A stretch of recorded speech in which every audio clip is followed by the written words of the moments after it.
Puji Tuhan, kita bertemu lagi dalam seri pengajaran akhir zaman.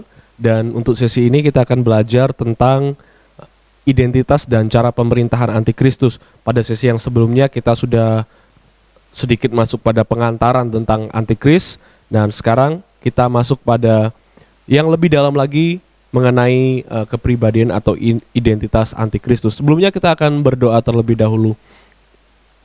Bapa dalam kerajaan sorga, kami mengucap syukur buat waktu yang Tuhan berikan bagi kami, sehingga kami masih bisa belajar lebih dalam lagi memahami kebenaran firman Tuhan. Bimbing kami dengan Roh Kudus-Mu, supaya kami dapat memahami setiap apa yang akan kami dapatkan selama pembelajaran pada sesi ini. Dalam nama Kristus Yesus Tuhan kami berdoa, haleluya, amin. Puji Tuhan, saudara yang dikasih oleh Tuhan, sebelum saya lanjutkan untuk kita memahami ini, mari kita lihat tayangan yang ada di layar LED berikut ini.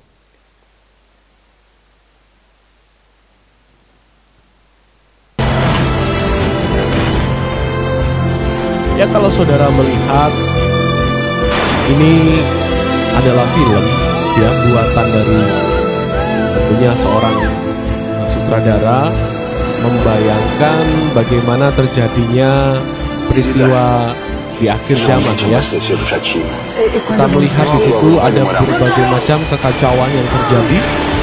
Karena apa? Karena orang-orang tertentu yang kita sudah pelajari sebelumnya yang masuk sebagai gereja sempurna dalam pengiringannya pada Tuhan itu baik dan sempurna, setia, hidup dengan Roh Kudus, hidup penuh dengan Roh Kudus.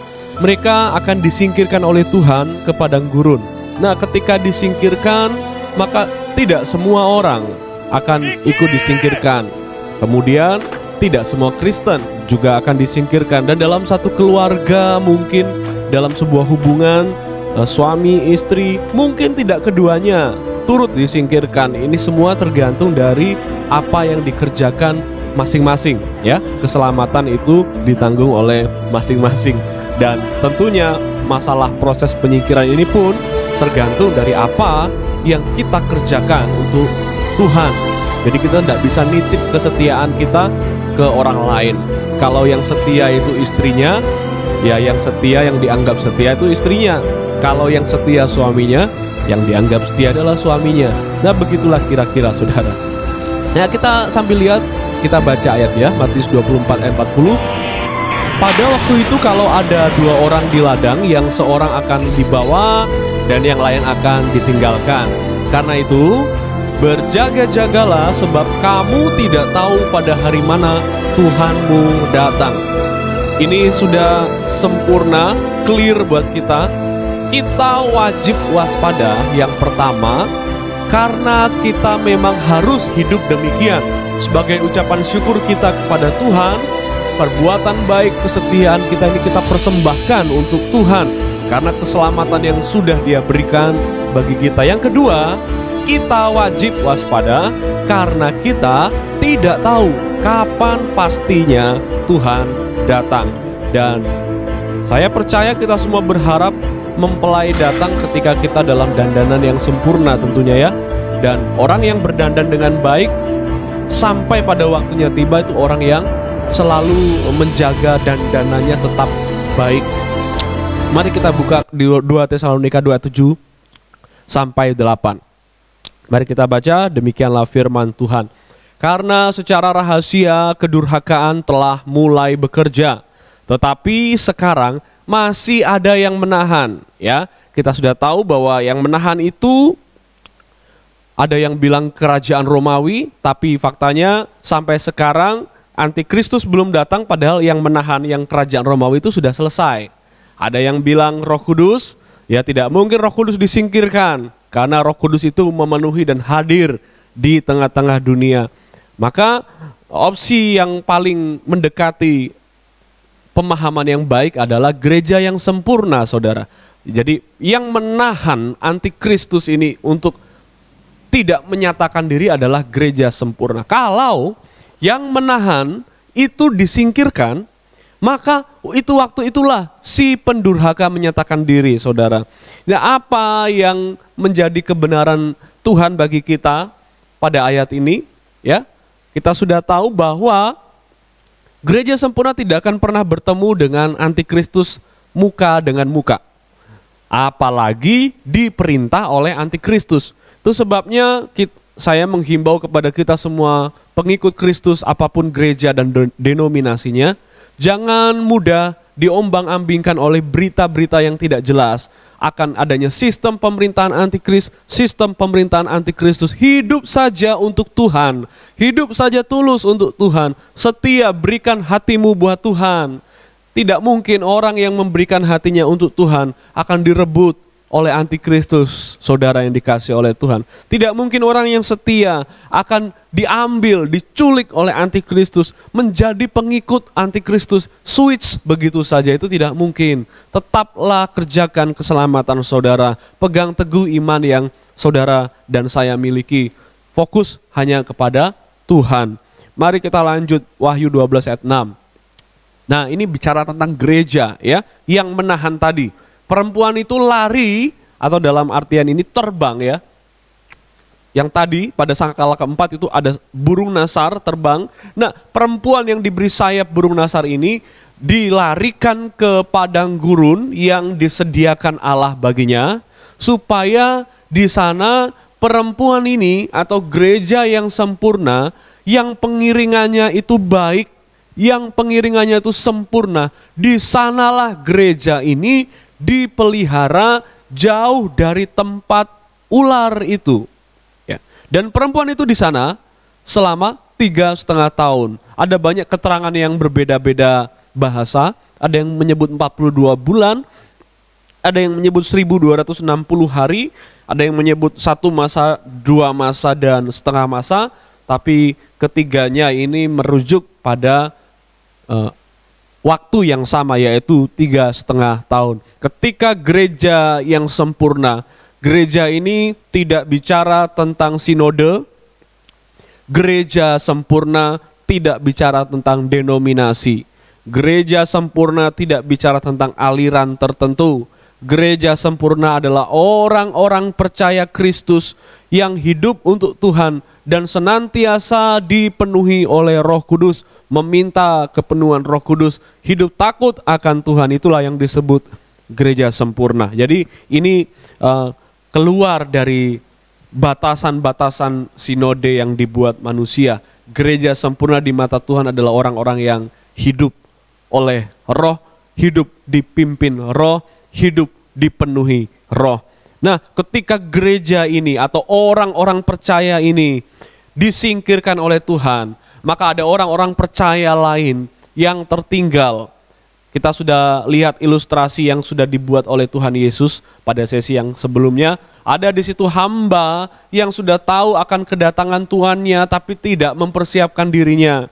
Nah, ketika hamba itu tertinggal, nah ini yang sakit pertama, saudara, kekacauan, kebingungan, penyesalan, kesedihan. Kita bisa melihat tayangannya, gambarannya, orang-orang akan bingung kemana-mana di dalam kegelapan ya, karena pada sangkakala keempat, ketika sangkakala keempat itu ditiup, burung nasar berkata celaka, celaka, celaka. Itulah gereja sempurna, dilarikan ke padang gurun. Nah, disitulah di dalam kegelapan itulah kekacauan di atas dunia itu terjadi. Saya tidak tahu kacaunya itu seperti apa. Yang pasti bagi orang percaya, mereka tahu benar bahwa akhirnya firman Tuhan dinyatakan. Dan ini berbuah baik bagi kehidupan mereka pada hal yang akan kita pelajari selanjutnya ya. Ketika kegelapan itu mencekam, saudara, gereja sempurna sudah disingkirkan, maka Wahyu 13 ayat 1 baru berlaku. Lalu aku melihat seekor binatang keluar dari dalam laut, bertanduk 10 dan berkepala 7, di atas tanduk-tanduknya terdapat 10 mahkota dan pada kepalanya tertulis nama-nama hujat.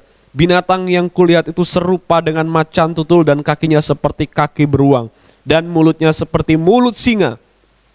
Dan naga itu, ya, artinya naga ini adalah oknum yang berbeda, tokoh yang berbeda dari si binatang yang keluar dari dalam laut. Jadi kita sudah mendapat 2 ya di sini. binatang yang keluar dari dalam laut dan juga naga. Dan naga ini, sang naga ini yang memberikan apa? Kekuatan, memberikan kekuasaan kepada binatang yang keluar dari dalam laut itu. Kita lompat ke ayat yang ke-11, saudara. Dan aku melihat seekor binatang lain. Berarti ada tiga, saudara ya. Seekor binatang lain keluar dari dalam bumi. Kali ini dari dalam bumi dan bertanduk dua, sama seperti anak domba, dan ia berbicara seperti seekor naga. Apa yang ingin disampaikan Tuhan pada kebenaran firman Tuhan pada ayat yang kita baru baca? Iblis itu kerjanya imitasi, saudara. Iblis itu suka contoh pekerjaan Tuhan. Iblis itu tidak punya ide sendiri. Iblis tidak pernah punya kreativitas sendiri. Dia hanya mengembangkan dosa yang sudah ada atau meniru karya Tuhan yang sudah ada. Iblis tidak bisa mengide sendiri. Ada banyak hal, saudara ya, entahkah firman Tuhan itu dipelintir, iblis tidak bisa membuat firman Tuhan sendiri.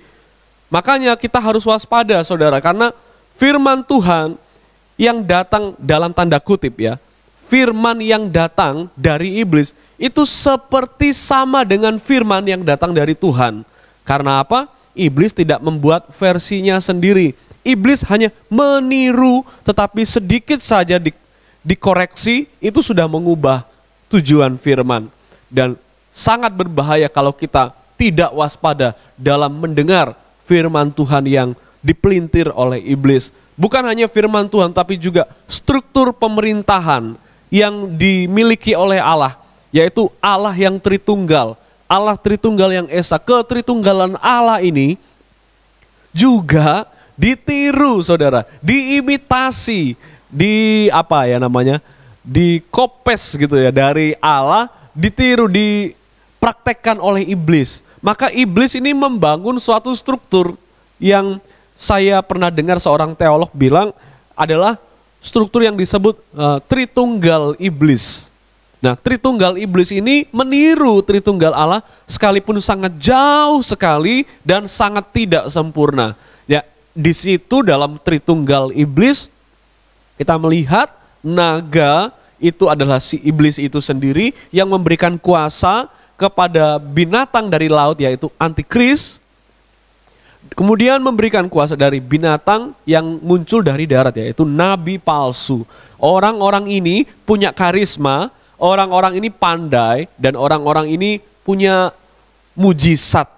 Ya, waspada dengan mujizat. Karena iblis pun bisa meniru mujizat. Yang tidak bisa ditiru iblis adalah menyelamatkan orang berdosa. Itu yang tidak bisa. Selain itu, ya, memberi harta, rejeki dan lain sebagainya, memberi kesehatan, memberikan kesembuhan, memberikan dalam tanda kutip jalan keluar, memberikan solusi dari masalah hidup.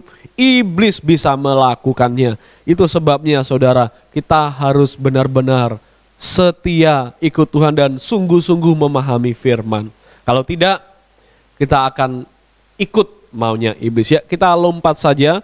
Di situ di dalam Wahyu 13 ayat 1 di situ menunjukkan identitas antikristus. Saya tampilkan kepada saudara. Identitas antikristus itu ada beberapa ya. Yang pertama, kecerdasan. Ini si antikristus ini punya kecerdasan yang tinggi. Ya. Kemudian yang kedua, dia public speakingnya bagus. Dia kalau ngomong di depan orang itu sangat bisa memikat. Kalau dia ngomong di depan orang itu sangat menawan. Kemudian dia pandai politik. Dia bisa lobby sana, lobby sini, kerjasama, bermitra, diplomasinya bagus. Kemudian juga ekonomi. Ya, dia bisa mengatur strategi ekonomi. Dan dia juga bisa dalam tanda kutip lagi ya, mengamankan situasi dengan strategi militer yang dia miliki. Kita ingat Sangkakala 1, 2, dan 3 itu berbicara tentang krisis. Ya, jadi dampak dari krisis yang ada dalam Sangkakala 1, 2, dan 3 itu masih ada pada Sangkakala keempat. Nah, inilah yang dipakai oleh si antikristus untuk cari muka. Ya, karena begini saudara ya, ibaratnya coba kita bayangkan suasana kacau, lagi bingung, huru-hara sana sini, krisis ekonomi, krisis bencana alam, krisis pangan, krisis iman dan lain sebagainya. Nah, tiba-tiba dari kekacauan itu muncul sosok yang pandai, cerdas, dan ahli dalam berbagai macam hal. Tentunya orang pasti secara normal akan tertarik kepada beliau. Wah, kok beliau ya, kok saya menghormati. Tertarik kepada si binatang, nah itu ya. Kok beliau tertarik kepada si binatang itu. Antikristus itu maksudnya binatang, saudara ya. Jadi kalau saudara punya peliharaan di rumah, saya punya anjing, nah itu sebut saja itu antikristus. Kayak seperti itu binatang. Nah, saudara, dan orang pasti akan memberikan penyembahannya itu dengan leluasa. Saudara mungkin sekarang berpikir, loh antikristus minta disembah. Emangnya ada orang yang mau menyembah orang, menyembah antikristus? Nah, saudara jangan berpikir seperti itu, karena situasinya pada waktu itu akan menggerakkan psikologi orang-orang untuk berpikir, wah masuk akal juga ya orang ini ya, keren juga ya. Akhirnya secara tidak sadar mungkin ya mereka melakukan kultus individu, ya seperti fanatik individu. Dia membela pribadi itu dan akhirnya menimbulkan penyembahan tertentu kepada antikristus. Ya, ini yang disebut penyembahan kepada antikristus. Jadi saudara tidak usah bayangkan yang wah antikristus kok bisa dituhankan, tidak seperti itu. Nah, apa yang antikristus lakukan di masanya, saudara? Yang pertama, mengendalikan dunia dari semua sektor. Jadi karena dia itu ahlinya ahli, core of the core, dia itu si maha tahu politik, maha tahu ini, maha meniru maksudnya ya, maha ekonomi dan sebagainya, maka dia diberi kekuasaan, dipegangkan kekuasaan untuk mengatur politik, ekonomi, kesehatan, pendidikan dan sebagainya. Bukan hanya itu, saudara, dia juga akan mencampuri urusan agama. Dia membangun satu agama untuk semua. Ini riak-riaknya ini mulai ada ketika orang mulai bersuara. Sudahlah, tidak usah saling beda-bedakan. Ini riak-riaknya ya. Seperti ini saya kasih tahu, saudara. Sudahlah, tidak usah saling beda-bedakan. Semua agama itu sama kok, Tuhannya sama. Cuman namanya saja yang beda. Ya, Hindu, Buddha, Islam, Kristen, itu semuanya sama sebenarnya. Tuhannya itu juga sama. Cuman namanya saja yang kita menyebutnya dengan nama-nama yang berbeda.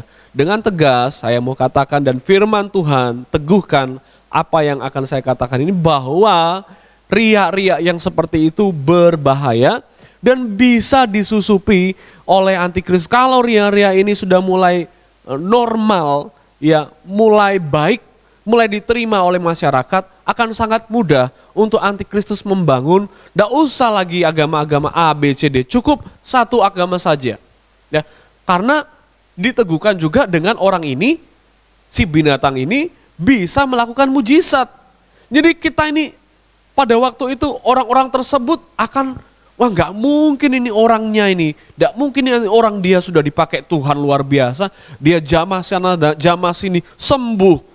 Gak mungkin dia antikristus. Coba lihat, dia diurapi luar biasa. Dia punya karisma. Kita lihat saja, kita bergetar, ada yang rebah dan lain sebagainya. Hati-hati dengan fenomena-fenomena seperti itu, saudara. Nah, dan inilah, saudara, yang tidak disukai oleh gereja yang tertinggal pada waktu itu. Ya, kita lihat semuanya baik, tetapi pada ujungnya diminta untuk menyembah dia. Semuanya dia kerjakan untuk dunia, dan sebagai balasannya dunia wajib untuk melakukan dalam tanda kutip penyembahan. Saya tidak tahu bentuk penyembahannya itu apakah setia kepada dia atau seperti apa, loyal kemudian membela dia mati-matian dan membenci atau membinasakan semua yang tidak setuju dengan dia. Saya tidak tahu seperti apa bentuk penyembahannya. Yang pasti kita tidak usah dulu bayangkan penyembahan itu orang yang sujud, menyembah, kemudian itu terlalu jauh mungkin ya. Fanatik itu juga sudah disebut penyembahan, saudara. Nah, gereja yang tertinggal itu tidak mau menerima apa yang diperintahkan oleh antikristus. Ketika mereka menolak, disitulah penganiayaan itu terhadap gereja yang tertinggal itu akan dimulai. Saya tidak menyebut lagi mereka gereja yang tidak sempurna, karena faktanya saudara, mereka hanyalah gereja yang tertinggal, tetapi pada proses ketinggalannya mereka, Tuhan memproses mereka, memurnikan iman mereka, akhirnya mereka menjadi seperti gereja sempurna ketika gereja sempurna yang sebelumnya sudah disingkirkan. Nah, ini menariknya saudara yang dikasih oleh Tuhan ya. Kita melihat dulu Daniel 11 ayat 36. Raja itu akan berbuat sekehendak hati, ia akan meninggikan dan membesarkan dirinya terhadap setiap Allah, juga terhadap Allah yang mengatasi segala Allah. Ia akan mengucapkan kata-kata tak senonoh sama sekali, dan ia akan beruntung sampai akhir murka itu. Sebab apa yang telah ditetapkan akan terjadi. Nah, ini yang tidak disetujui oleh gereja yang tertinggal pada waktu itu. Ketika apa? Raja itu meninggikan diri, membesarkan dirinya di atas setiap Allah. Dan mereka peka akan hal itu, bahwa gereja tertinggal itu akan tetap menyembah Tuhan. Ketika penyembahan itu berusaha untuk disingkirkan, ditarik untuk menyembah si antikristus, gereja yang tertinggal itu tidak akan mau. Karena mereka menolak, disitulah penyiksaan mulai terjadi. Saudara yang dikasih oleh Tuhan, mari kita melihat bentuk penyiksaan-penyiksaan yang antikristus lakukan ya. Yang pertama itu ada siksaan mental. Jadi secara mental mereka itu disiksa.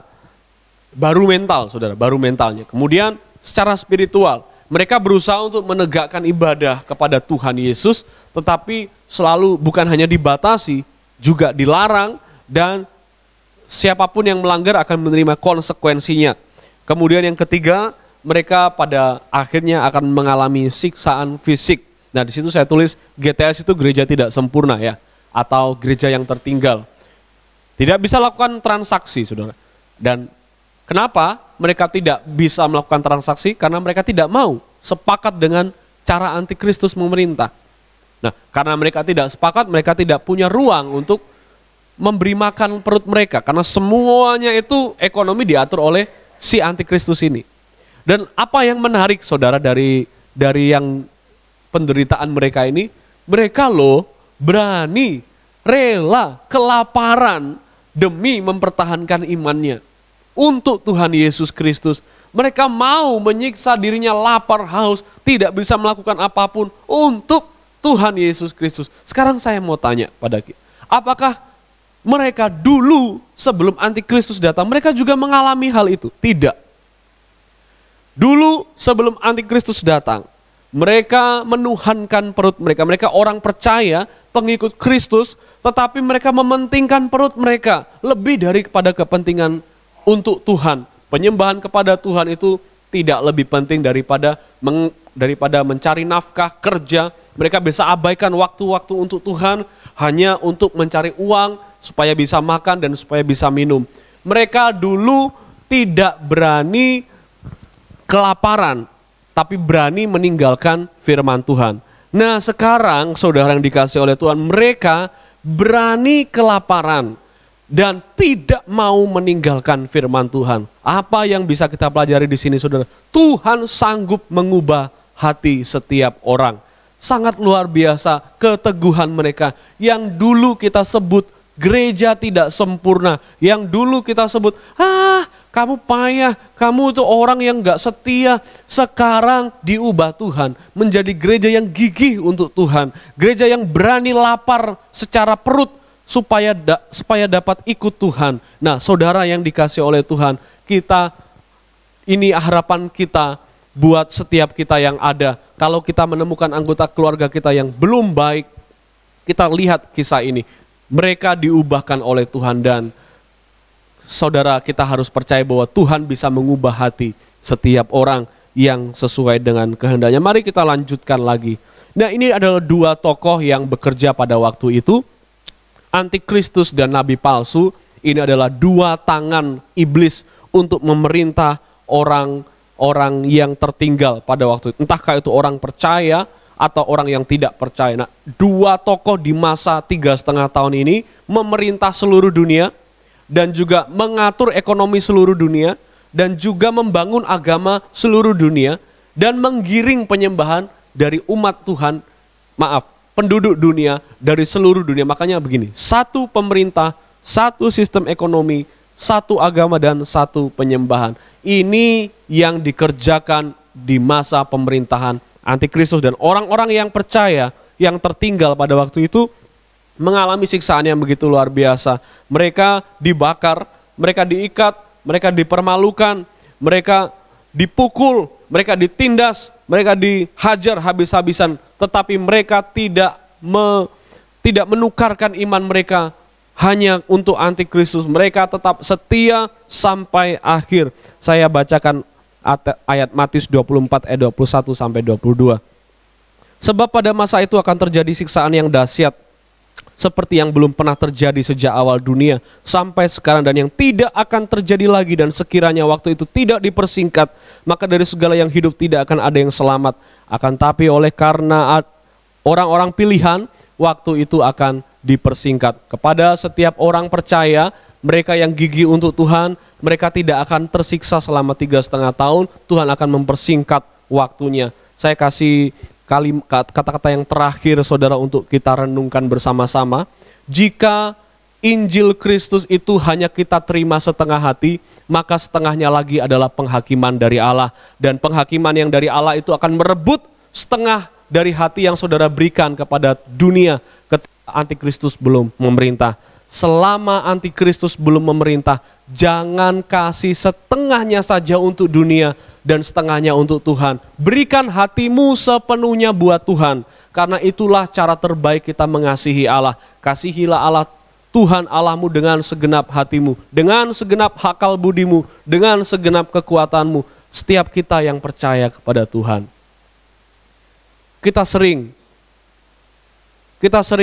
merasa ikut dengan dunia, dan kita merasa semuanya kita pisahkan. Ini untuk Tuhan, nah ini untuk dunia. Yang untuk dunia enggak usah ikut campur masalah Tuhan, yang untuk Tuhan enggak usah bawa-bawa tentang dunia. Itu bukan mental pengikut Kristus. Pengikut Kristus dimanapun berada, sepenuh hatinya itu dia kasih buat Tuhan. Enggak ada setengah hatinya untuk gereja, untuk Tuhan, setengahnya untuk kerja. Hati-hati saudara yang dikasih oleh Tuhan. Kita lihat kenyataannya. Dulu mereka takut kelaparan, sehingga mereka rela membuang waktu mereka kepada Tuhan demi bekerja. Tetapi sekarang semuanya itu diganti, dan mereka harus memberikan hati mereka sepenuhnya buat Tuhan. Mari sama-sama kita renungkan kebenaran firman ini, dan kita berdoa untuk mengakhiri sesi yang Antikristus ini. Kita berdoa bersama-sama, saudara. Bapa kami yang di dalam kerajaan sorga, kami mengucap syukur karena kebenaran firman-Mu telah Kau nyatakan bagi setiap kami orang percaya. Dan biarlah melalui firman-Mu ini, kami yang memberikan hati kami setengahnya saja untuk Tuhan, setengahnya lagi untuk dunia, kami akan dengan giat berusaha untuk memberikan sepenuh hati kami buat Tuhan. Kami tidak mau main-main ikut Tuhan, kami tidak mau malas-malasan ikut Tuhan, kami tidak mau jadi abu-abu, tapi kami mau tegas bahwa Tuhan itu yang layak kami sembah di gereja, di rumah, dimanapun kami berada. Kami tidak akan melanggar kebenaran firman Tuhan. Jadikan kami penurut firman-Mu dengan kuat kuasa Roh Kudus. Kami mengucap syukur di dalam nama Tuhan Yesus Kristus. Haleluya. Amin. Puji Tuhan, kiranya Tuhan menyertai kita.